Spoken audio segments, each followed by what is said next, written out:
चीखना बंद करो। जेम्स उसकी आवाज से चिढ़ गया था। वो और देर तक उसका चीखना सहन नहीं कर सकता था। संध्या की चीखती हुई आवाज उसके कानों में किसी कील की तरह चुभ रही थी। संध्या हैरान थी। अंधेरे की वजह से वो अपने सामने खड़े उस आदमी को देख नहीं पा रही थी, लेकिन अगले ही पल संध्या ने अपने दोनों हाथों की ताकत से उसका हाथ एक ही झटके में अपने मुंह से हटा दिया। फिर वो चिल्लाते हुए बोली, तुम क्या कर रहे हो? तुम्हारी हिम्मत कैसे हुई मुझे छूने की? संध्या के ये कहने पर सामने से कोई जवाब नहीं आया। अचानक ही जेम्स एकदम शांत हो चुका था। उसके चेहरे पर आया गुस्सा कहीं गायब हो गया था। ये कैसे हो सकता है? ये खुशबू तो। जेम्स मन ही मन खुद से बात कर रहा था। तभी अचानक से लिफ्ट का दरवाजा जेम्स की बॉडीगार्ड्स ने आकर खोल दिया। जेम्स संध्या का चेहरा देखना चाहता था, लेकिन जैसे ही उसके चेहरे पर रोशनी की किरण पड़ी, लिफ्ट के अंदर जेम्स के बॉडीगार्ड्स आ गए। संध्या डर के मारे पसीने से भीग चुकी थी। वो तुरंत बाहर निकल गई। उसने बाहर आकर एक लंबी सांस भरी। सर आप ठीक तो है ना? पता नहीं इतना बड़ा फ्यूज कैसे उड़ गया था। बॉडीगार्ड्स की नजरें झुकी हुई थी। जेम्स को आगे आता देख बॉडीगार्ड्स के दिल की धड़कनें तेज हो गई थी, लेकिन तभी वो उन्हें धक्का देकर बाहर निकल गया। ये देखकर वो दोनों दंग रह गए। ये साहब को क्या हो गया? वो ठीक तो है ना? आमतौर पर जेम्स को छोटी चीजों पर भी काफी गुस्सा आ जाया करता था, लेकिन आज बात कुछ अलग थी। जेम्स बिना उन्हें कुछ कहे लिफ्ट से बाहर निकल गया। उसे इस समय सिर्फ संध्या से मतलब था। जेम्स मन ही मन खुद को समझाने की कोशिश कर रहा था कि जो खुशबू उसे संध्या से आई थी वो सिर्फ एक इत्तेफाक था। जो वो सोच रहा था वो असल में सच हो ही नहीं सकता था। पूरे 6 साल के बाद ये कहते हुए जेम्स संध्या के पीछे चलने लगा। उसने अपने सामने खड़ी लड़की के कंधे पर हाथ रखा। यस। जेम्स ने जब उस लड़की की आवाज सुनी तो उसे समझ आया कि उसके सामने खड़ी वो लड़की असल में कोई और थी। वो लड़की जेम्स को शर्माते हुए देख रही थी। इस बात पर कोई शक नहीं था कि लड़कियां जेम्स पर फिदा थी, और ये सिर्फ उसकी ताकत और पैसे की वजह से नहीं था, बल्कि जेम्स दिखने में भी उतना हैंडसम था।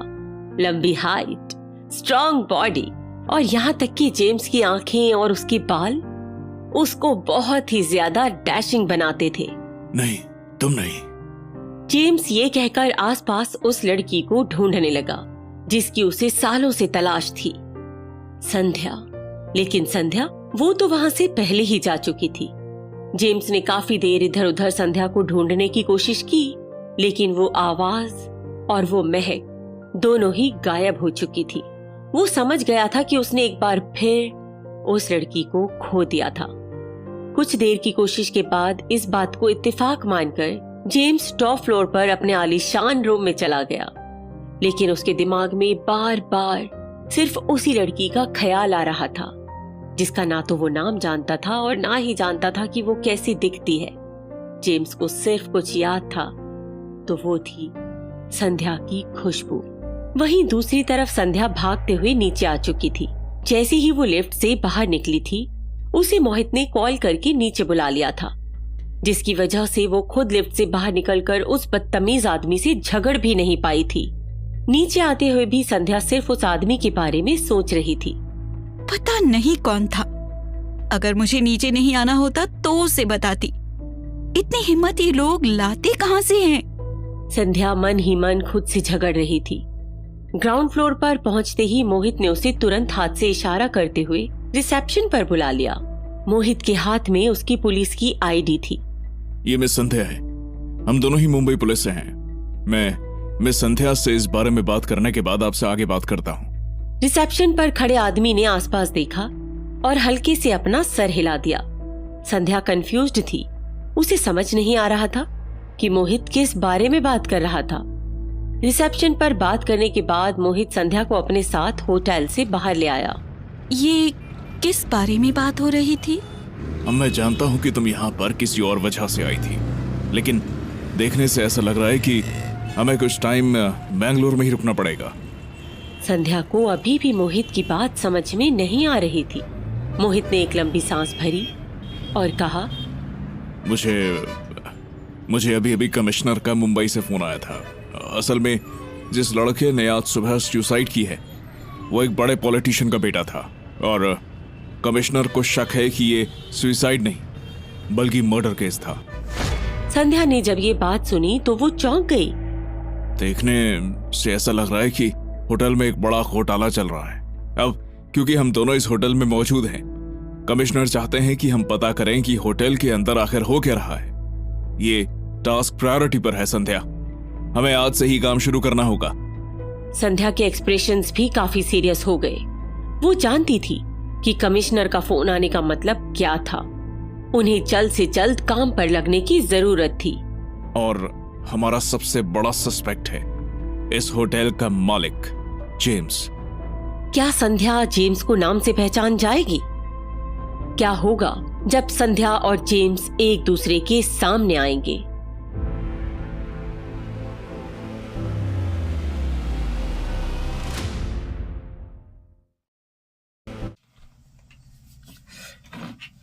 हे गाइस, क्या आप भी सुनना चाहते हैं कुकू एफएम और पॉकेट एफएम की स्टोरियाँ?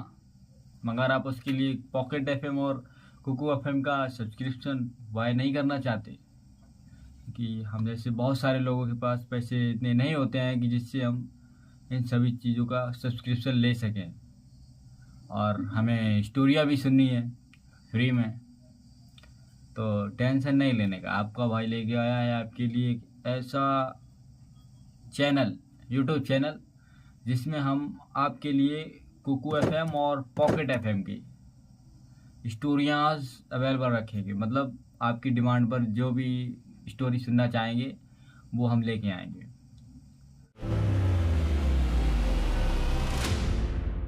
और हमारा सबसे बड़ा सस्पेक्ट है।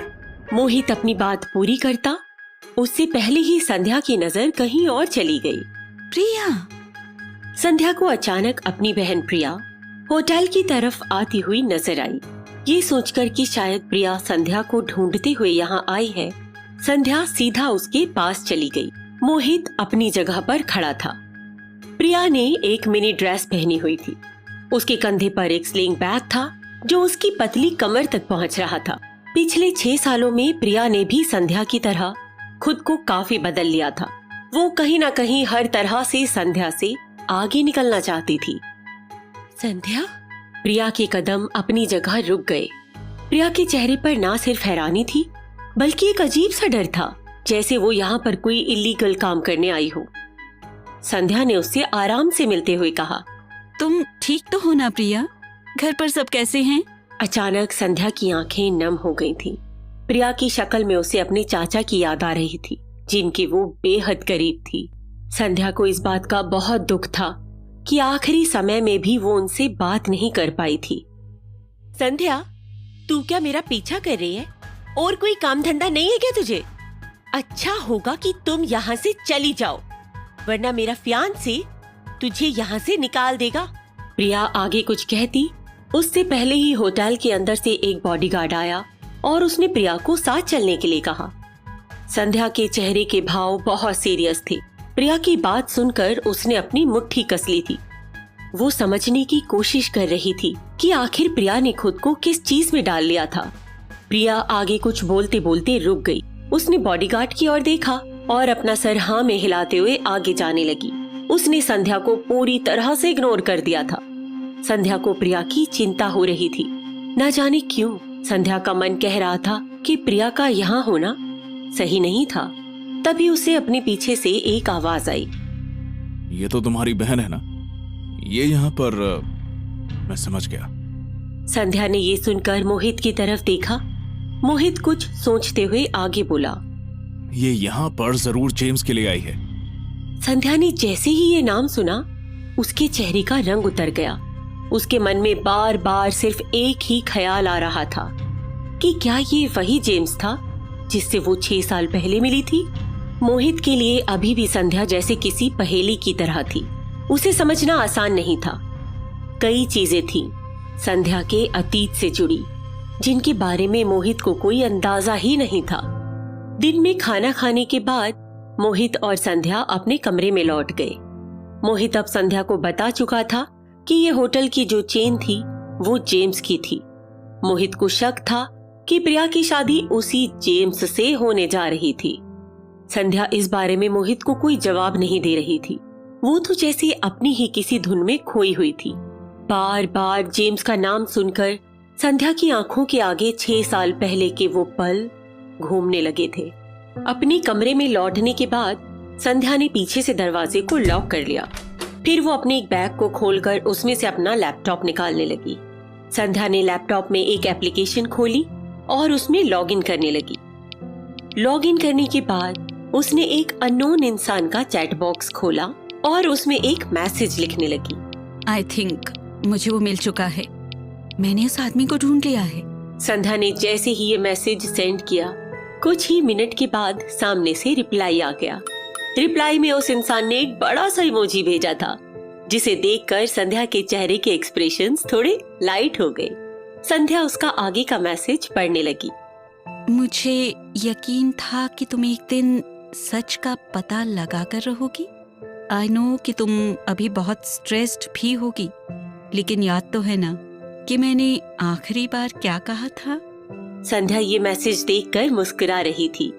इतनी टेंशन में भी अगर उसको कोई स्माइल करवा सकता था तो वो इंटरनेट पर इस ऐप में मिला। उसका ये दोस्त था। उसका ईमेल एड्रेस smile09 के नाम से था। संध्या और वो एक दूसरे के बारे में बहुत सारी चीजें जानते थे, लेकिन उन दोनों को एक दूसरे का नाम और वो क्या करते हैं ये मालूम नहीं था। वो सिर्फ अपनी परेशानियां और अपनी खुशियां एक दूसरे को बांटते थे। संध्या को भी अच्छा लगता था कि कोई उसकी बात बिना जज किए सुनता था, इसलिए अपने अतीत से जुड़ी कई सारी बातें इस इंसान को उसने बताई हुई थीं। इस समय संध्या लगातार Smile09 से टेक्स्ट पर बात कर रही थी, लेकिन वो इस बात से अनजान थी कि होटल के किसी कमरे में एक अनजान इंसान अपने लैपटॉप में वही ऐप खोलकर बैठा था। उसके चेहरे पर कोई स्माइल नहीं थी, लेकिन उसके चेहरे का ठंडापन पहले से जैसे थोड़ा कम हो गया था। तभी उसने एक लंबी सांस भर ली। मैं भी तुम्हें कुछ बताना चाहता हूँ। वो लड़की, शायद वो भी मुझे मिल चुकी है। उस आदमी ने ये मैसेज सेंड कर दिया। ऐसा करते ही संध्या की स्क्रीन पर एक नया मैसेज पॉपअप हुआ। जब उसने ये शब्द पढ़े तो उसके चेहरे पर एक बड़ी सी मुस्कान आ गई। ये तो बहुत अच्छी बात है। मैं तुम्हारे लिए बहुत खुश हूँ। I want to know everything. Sandhya ने जैसे ही ये मैसेज सेंड किया, उस आदमी के कमरे का दरवाजा कोई खटखटाने लगा। मुझे अभी जाना है, मैं तुम्हें बाद में बताऊंगा। ये टाइप करने के बाद उस आदमी ने अपने लैपटॉप को बंद कर दिया और वो उठकर दरवाजा खोलने चला गया। उसने जैसे ही दरवाजा खोला, उसके सामने खड़े आदमी ने बड़े ही स्टाइल में कहा, जेम्स। क्या Smile09 असल में जेम्स था? क्या संध्या और जेम्स इतने सालों से एक दूसरे से बात कर रहे थे? क्या होगा जब संध्या को इस सच का पता चलेगा?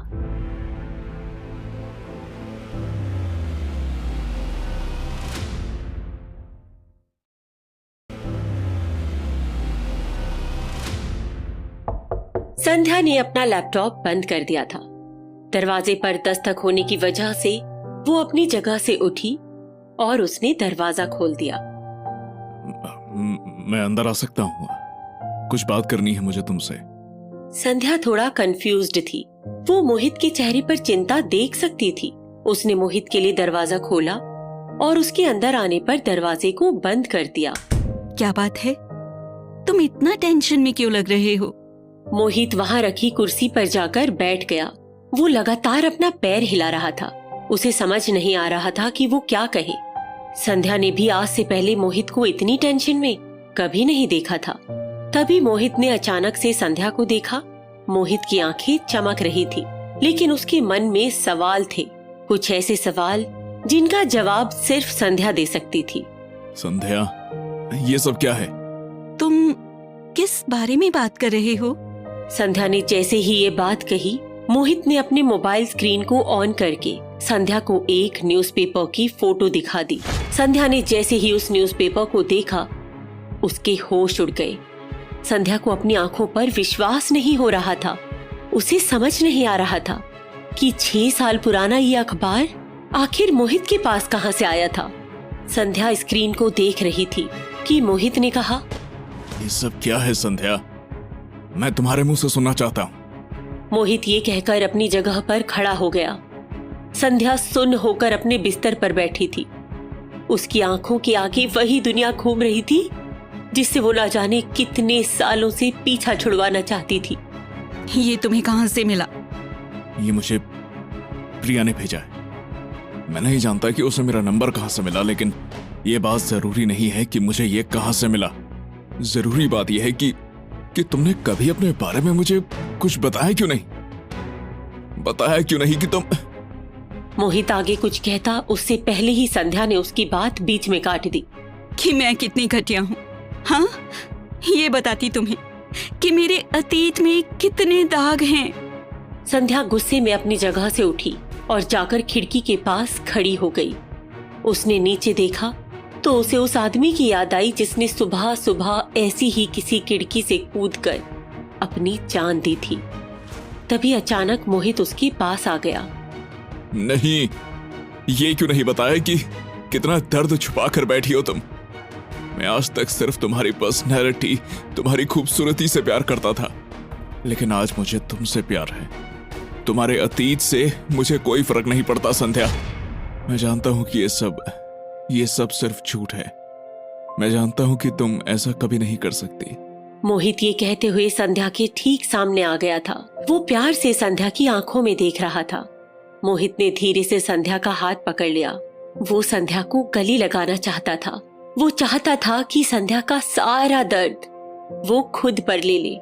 और अगर मैं ये कहूँ वो सब सच है तो? ये कहते हुए संध्या ने मोहित की आंखों में देखा और एक झटके से उसका हाथ छोड़ दिया।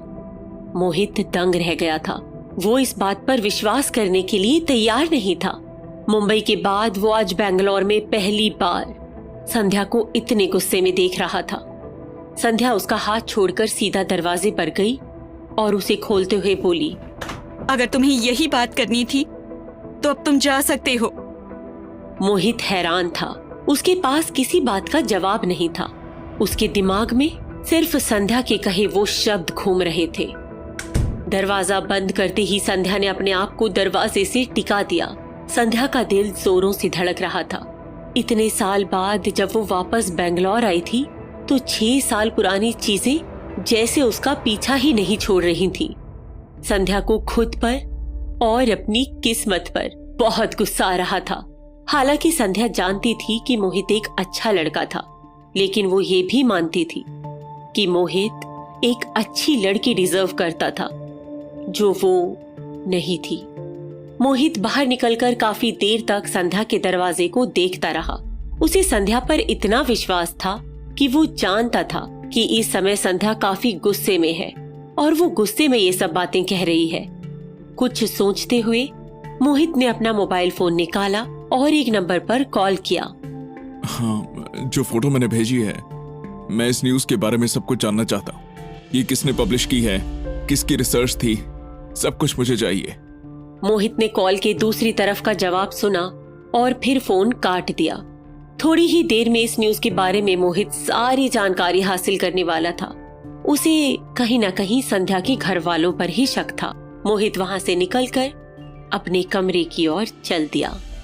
वहीं दूसरी तरफ जेम्स अपने आलीशान कमरे में बैठा था। उसके सामने एक तरफ प्रिया थी और दूसरी तरफ एक आदमी था जो कि जेम्स का लॉयर था। जेम्स के इशारा करने पर लॉयर ने अपने कुछ कागज निकाले और वो उनमें कुछ लिखने लगा। देखिए मिस्टर जेम्स, मैं आपसे झूठ नहीं कहूँगा, ये प्रॉब्लम तो बड़ी है। एक सरकारी आदमी के बेटे ने आपके होटल से कूदकर अपनी जान दी है। वो आदमी आपको चैन से नहीं जीने देगा। बल्कि मुझे तो इस बात की हैरानी है कि अभी तक आपके होटल में रिपोर्टर्स ने आकर वीडियो बनाना क्यों नहीं शुरू किया है। और वैसा होगा भी नहीं, क्योंकि मैं उस प्रॉब्लम को पहले ही सुलझा चुका हूं। मैं जानता हूं कि जल्द ही मुझ पर केस शुरू हो जाएगा और पुलिस वाले भी पीछा करने लगेंगे। एंड आई नो कि इन सब चीजों से आराम से निकल जाऊंगा मैं, but I want my lawyer with me, क्योंकि दुनिया की नजरों में सब कुछ लीगल रहना चाहिए। जेम्स के लॉयर ने ये सुनकर एक स्माइल पास की।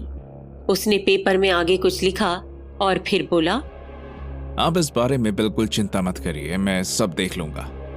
चलिए मैं चलता हूं। लॉयर ने अपनी नोटबुक को बैग में रखा और वो वहां से जाने के लिए तैयार हो गया। जेम्स ने भी हल्के से अपने बॉडीगार्ड को इशारा किया और वो लॉयर के हाथों में पैसों का लिफाफा देते हुए उसे अपने साथ बाहर ले गया। लॉयर के जाते ही कमरे में एकदम सन्नाटा हो गया। प्रिया जेम्स को देख रही थी। वो अचानक ही मुस्कुराते हुए अपनी जगह से उठी और सीधा जेम्स के पास आकर बैठ गई।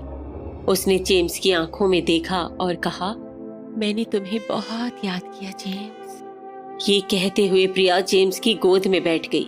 जेम्स हल्के से मुस्कुराया और उसने प्रिया को अपनी बाहों में भर लिया। मैंने भी। प्रिया जेम्स को किस करने लगी, लेकिन जेम्स ने जैसे ही अपनी आंखें बंद की वो उस लड़की के बारे में सोचने लगा जो उसे लिफ्ट में मिली थी। ऐसा करते ही जेम्स अचानक रुक गया। उसे समझ नहीं आ रहा था कि वो क्या करे। प्रिया उसे लगातार प्यार करने की कोशिश कर रही थी, लेकिन जेम्स के दिमाग में सिर्फ एक ही लड़की थी जिसका ना तो वो नाम जानता था ना पता। आखिर क्या करेगा जेम्स, और क्या सच्चाई थी उसके और प्रिया के रिश्ते की।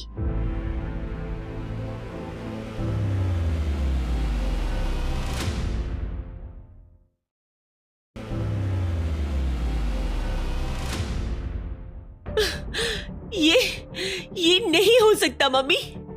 उस संध्या को मैं कुछ भी नहीं लेने दूंगी। प्रिया ने गुस्से में ये कहा और अपने हाथ में पकड़े कागज को मरोड़ा और वो अपनी जगह से उठ गई। प्रिया की माँ मिसेज मेहरा ने उसका चेहरा देखा।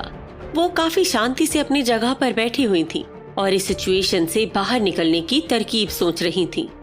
मिसेज मेहरा के लिए भी इस बात पर विश्वास करना मुश्किल था कि आखिर उनके पति अपने नाम पर खरीदी हुई प्रॉपर्टी पूरी की पूरी संध्या के नाम पर कैसे करके चले गए। मिसेज मेहरा अब तक ये सोचने लगी थी कि कहीं संध्या के वापस लौटने का यही मकसद तो नहीं था। क्या वो यहाँ पर अपने नाम की प्रॉपर्टी लेने आई थी?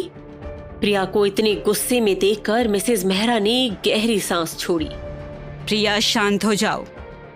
मैं उस लड़की को एक फूटी कौड़ी भी नहीं लेने दूंगी, लेकिन इसके लिए मुझे उससे साइन लेने होंगे। एक बार किसी तरह वो हाथ लग जाए तो ये प्रॉपर्टी तुम्हारे नाम पर होगी। मिसेज मेहरा ने प्रिया को विश्वास दिलाने की कोशिश की कि कुछ गलत नहीं होगा। प्रिया गुस्से में लंबी लंबी सांसें ले रही थी। फिर उसने अचानक ही अपनी माँ को देखा और कहा, पता नहीं जिस दिन से वो लौटी है ना, मेरी पूरी जिंदगी में उथल पुथल होने लगी है। जेम्स भी अजीब सा बिहेव कर रहा है मम्मा। प्रिया की नजरें जमीन पर थीं। जेम्स का नाम सुनते ही मिसेज मेहरा के चेहरे के भाव भी बदल गए।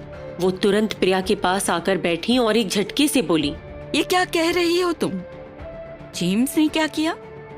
मैंने अच्छे से तुम्हें समझाया था प्रिया, शादी से पहले कुछ बिगड़ना नहीं चाहिए और संध्या को उससे दूर रखना।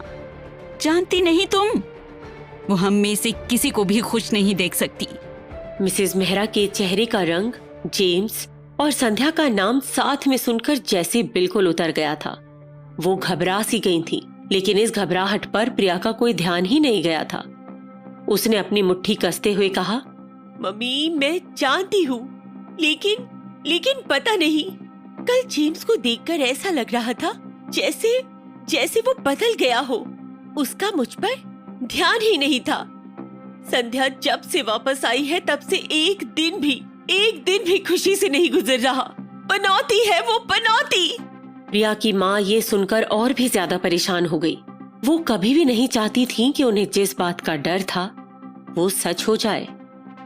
उन्होंने तुरंत ही प्रिया का हाथ पकड़ा और वो उससे बोली, ठीक है, कुछ नहीं होगा, तुम मेरे साथ चलो, मैं तुम्हारे लिए नए कपड़े खरीदूंगी। अब जब तुम अगली बार जाओगी जेम्स से मिलने तो वो ऐसा कभी नहीं करेगा। ये कहते हुए मिसेज मेहरा ने प्यार से अपनी बेटी को समझाया और वो उसे अपने साथ शॉपिंग के लिए ले गई। प्रिया के चिड़चिड़ीपन को संभालना मिसेज मेहरा के लिए बहुत आसान था। हालांकि आज प्रिया को इतना फिट और स्मार्ट बनाने के पीछे भी उनका ही सबसे बड़ा हाथ था, लेकिन वो फिर भी हमेशा एक डर के साथ जीती थी। उन्हें ये डर संध्या से था। अचानक ही मिसेज मेहरा की आंखों के आगे 6 साल पुराना एक सीन नजर आने लगा। वो दिन जिसने मेहरा फैमिली को पूरी तरह से बदल दिया था। ये उसी शाम की बात थी जब मिसेज मेहरा पहली बार जेम्स से मिली थी। इतनी बारिश में कौन आया है? मिसेज मेहरा के घर के दरवाजे पर कुछ बॉडीगार्ड्स थे।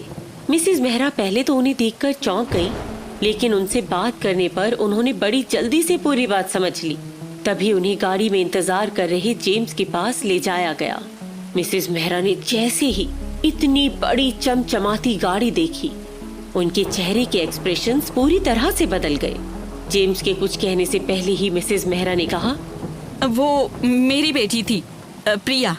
उसका असल में नाम प्रिया है, बाहर लोग उसे संध्या के नाम से जानते हैं। मिसेज मेहरा ने ये झूठ जेम्स से 6 साल पहले कहा था और इसी झूठ के सहारे प्रिया और जेम्स का रिश्ता चल रहा था। मिसेज मेहरा को डर था कि अगर ये सच्चाई जेम्स के आगे आ गई तो इतने सालों की उनकी मेहनत पूरी तरह से पानी में चली जाएगी। मैं किसी भी हाल में ऐसा नहीं होने दूंगी। दूसरी तरफ होटल में संध्या अपना बैज पकड़कर रिसेप्शन पर जा रही थी। वो जानती थी कि अब समय आ गया था कि वो ये जान ले कि आखिर ये जेम्स था कौन। संध्या का दिल तेजी से धड़क रहा था। अगर संध्या सही सोच रही थी तो वो आदमी जेम्स ही था, जिसके साथ सालों पहले संध्या ने वो 2 रातें गुजारी थीं। रिसेप्शन पर अपना बैज दिखाने के बाद संध्या को एक लड़की लिफ्ट में सबसे ऊपर टॉप फ्लोर पर ले जाने लगी। टॉप फ्लोर नीचे वाली फ्लोर से काफी अलग था। वहां रखी हर एक चीज में जैसे अमीरी छलक रही थी। सब कुछ चमचमाता हुआ था। संध्या वहां की जमीन में भी चमचमाती हुई अपनी शक्ल देख सकती थी।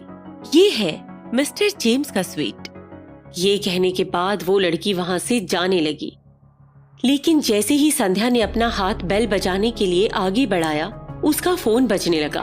स्क्रीन पर कमिश्नर का नाम लिखा हुआ था। ये देखकर संध्या ने तुरंत फोन उठा लिया। Yes sir. फोन की दूसरी तरफ से कमिश्नर की आवाज सुनकर संध्या के होश उड़ गए। लेकिन sir. This is my order Sandhya, तुम जेम्स से कोई बात नहीं करोगी एंड मैं चाहता हूँ कि तुम जल्द से जल्द मुंबई आ जाओ, हो सके तो आज ही। आखिर अचानक से पुलिस कमिश्नर को क्या हो गया था? उन्होंने अपने ऑर्डर्स किसके कहने पर बदल दिए थे?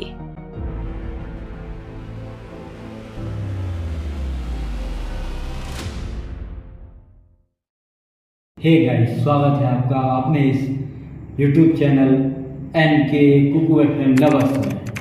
हम आपके लिए लाए हैं एक कुकू FM का ऐसा चैनल जिसमें सभी प्रकार की स्टोरियाँ अवेलेबल हैं, वो भी बिल्कुल फ्री में। हाँ, बिल्कुल फ्री में। बस आपको क्या करना होगा, चैनल को सब्सक्राइब, वीडियो को लाइक और कमेंट में स्टोरी का नाम, वो भी उसका एपिसोड सहित कमेंट करना है। और हम आपके लिए बहुत ही जल्दी कोशिश करेंगे कि वो स्टोरी आपको अवेलेबल हो। और ध्यान रहे इस बात का कि आपने अगर चैनल को सब्सक्राइब किया है और बेल आइकन को ऑल पर सेट नहीं किया तो आपको नोटिफिकेशन नहीं मिलेगी। तो इसलिए बेल आइकन को ज़रूर ध्यान रखें और ऑल पर सेट करें और सुनते रहिए ऐसे ही मज़ेदार कुकू FM की स्टोरियाँ अपने इस YouTube channel NK Kuku FM lovers पर। तो मज़े लीजिए और सुनते रहिए। माई साइको लवर के 15 एपिसोड इसमें पूरे हो गए हैं और नेक्स्ट एपिसोड सुनने के लिए पहले तो चैनल को सब्सक्राइब ज़रूर कर लें और बेल को भी दबा दें ताकि नेक्स्ट वीडियो आप तक मिस ना हो। इस चैनल पर डेली 4 से 5 एपिसोड अब अपलोड होते रहेंगे। और भी कोई कुकू FM से रिलेटेड स्टोरी सुननी है तो आप मैसेज कर सकते हैं, कमेंट भी कर सकते हैं। ठीक है, ओके।